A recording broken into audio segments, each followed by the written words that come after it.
Nii, tere jälle kõik kuulajad-vaatajad. Tänane teema, kuidas suhelda kohtutäituriga, mida teha, mida mitte teha. Mina olen isiklikult kohtutäituri menetluse ja täitemenetluse kui sellisega kokku puutunud üle 10 aasta ja tean siis selle põhjalt rääkida küll halvimaid, küll parimaid näiteid nii võlniku kui ka võlausaldaja seisukohast vaadatuna. Ja sellest kõigest me siis täna räägimegi põgusalt. Alustavalt olgu siis öeldud, et täitemenetlus on üks kõige ütleme, rohkem inimest piiravam menetlus üldse.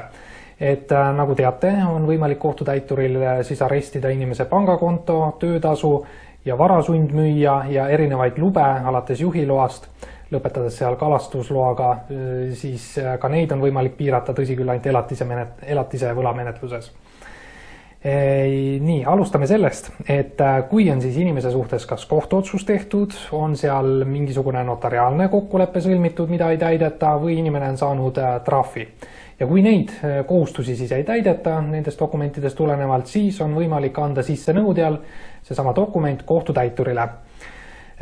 Klaariks ära võib-olla siin alguses sellise asja, et meil tihti kirjutatakse meedias ja küll Facebookis ja igal pool kohtutäituritest sellises küllalt halvas toonis.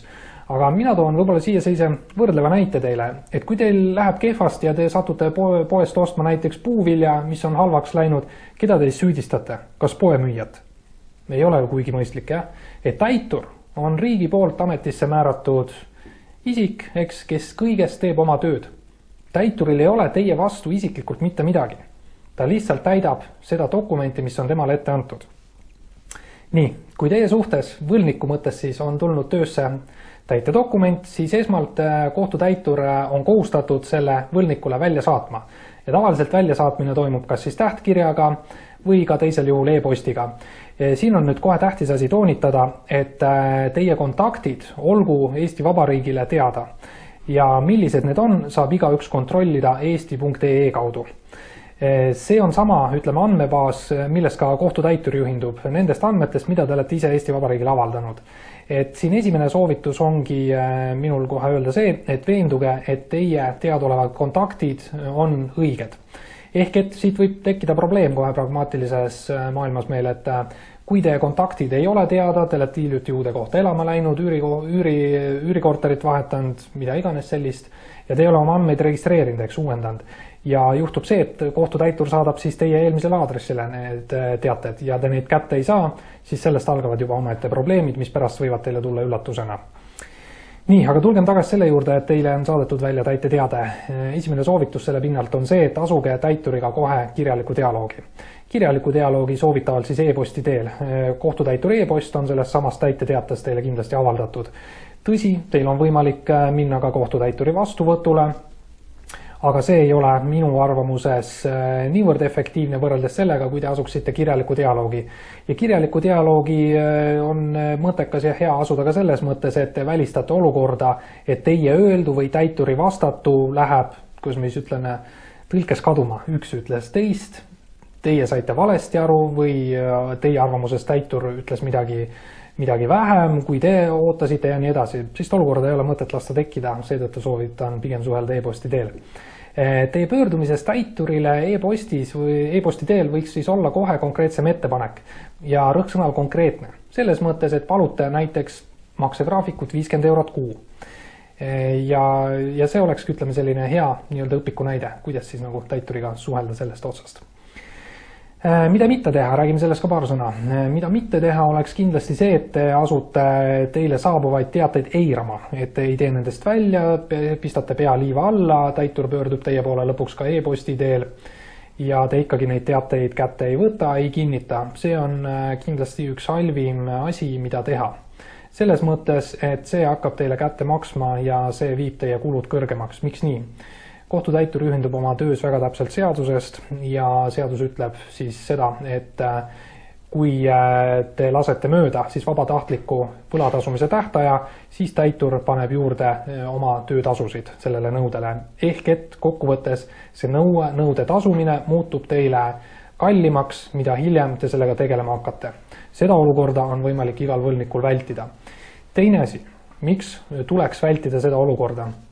ka sellest otsast, et kui te endiselt jätkate täituri eiramist, siis täitur kasutab võlgniku suhtes sunnimeetmeid ja nendeks on tähendab võlgniku siis töötasu arestimine, tööandjale saadetakse akt, milles kohustatakse teda töötasu kinni pidama kohtutäiturile.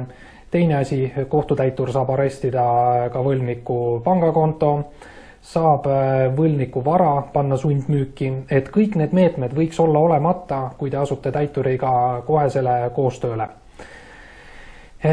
Ja nende tasude suurenemisest annab mul nüüd kolleeg järgneva väikse tabeli näol ülevaate, kuidas siis saab üks nõue hakata suurenema. Tere, mina olen jurist Birgit Riivits ja järgnevalt annan teile ülevaate siis täitetasude suurusest. Täitetasud sõltuvad siis suuresti sellest, kas te täidate need ära vabatahtliku perioodi jooksul, mida täitur teile määrab, või siis pärast seda tähtaega. Samuti ka võla suurusest. Et minu selja taga olev tabel on jaotatud siis kaheks. Ülemine osa näitab siis vabatahtliku perioodi ja alumine osa siis, kui te võla tasumise tähtaja lasete mööda, mis siis on siin näidatud. Et täitur määrab teile võla tasumiseks tähtajad, milleks tsiviilasjades on 30 päeva, välja arvatud elatisasjad. Elatisasjades on vaid 10 päeva. Samamoodi on ka väärteoasjades 10 päeva. Väärteoasjad on näiteks liiklustrahvid. Ja kriminaalasjades on see tähtpäev 60–90 päeva. Ja täitetasud siis sõltuvadki sellest, näiteks kui võlasumma on 500 eurot, siis täituri tasu lisandub juurde 36 eurot. Ja seda on sellises määras kuni 5000 eurose võla suuruse puhul. Pärast seda, nagu siin tahvli peal näidatud on 10 000 puhul näiteks, on see juba 72 eurot. Juhul kui te lasete need tähtajad mööda, siis saab see vabatahtlik täitmisaeg läbi ja rakendub see teine osa. Ja selle võib samamoodi kaheks jaotada. Et kui te lasete tähtajad mööda, siis esimene osa on siin. Täitur arestib teie pangakontod. Ja kui 3 tööpäeva jooksul laekub kogu see võlg, näiteks mis see 500 eurot, siis lisandub juurde 36 eurot ja elektroonilise täitmise tasu, mis teeb siis kokku 55,20. Aga see on ainult üksnes siis, kui 3 tööpäeva jooksul laekub kogu see võlg. Kui see võlg ei laeku või laekub osaliselt, siis läheb hoopis teise skeemi järgi. Tuleb see järgmine tabel ja lisandub tegelikult täituri põhitasu, mis on väga suur võrreldes selle eelneva ja üleval pool näidatud tabeliga.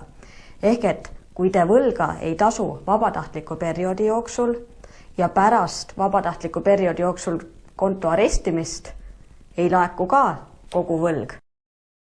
Sellisel juhul suureneb juba võlasumma täituri põhitasu võrra, mis kajastub siin, millele omakorda lisandub see täituri tasu. Seega, kui võla suurus on juba 500 eurot, siis kokku täituri tasud 500 euro pealt on juba 167,4 eurot.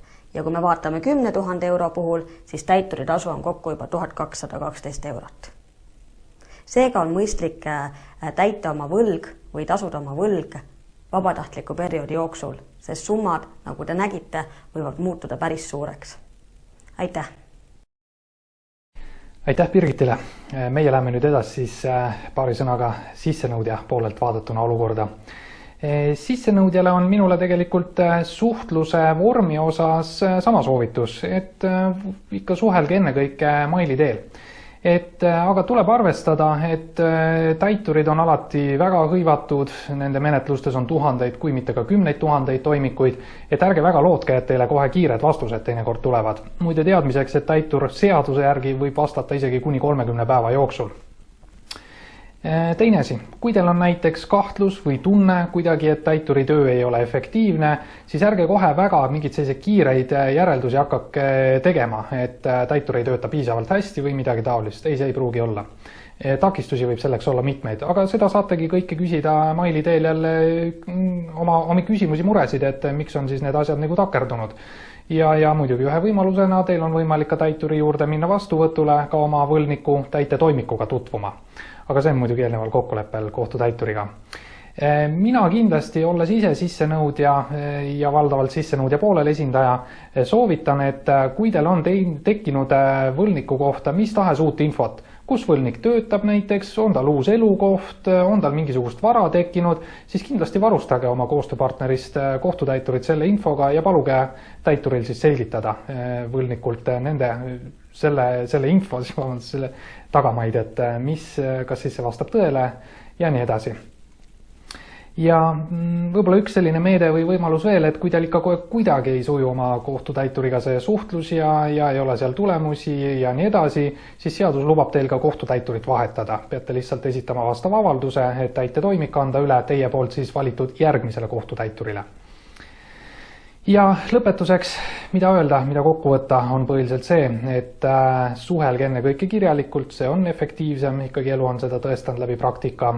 Ja võlnikule, et odavam on nende asjadega hakata tegelema kohe alguses peale, mitte pead liiva alla peita, sest elu ja praktika on jälle näidanud, mida hiljem te hakkate, seda raskemad on need tagajärjed, ka juba summade näol, teile osaks saadud sunnimeetmete näol, ja minu isiklik praktika on näidanud tegeledes võlnikega päris pikka aega, et nii-öelda elu teeb ise omad korrektiivid ja jõuab järgi, et ühel või teisel hetkel võlniku elus lihtsalt ei ole varianti, tuleb hakata neid võlgasid maksma, muud midagi. Nii, ma tänan kõiki kuulamast, kohtume järgmises videoblogis.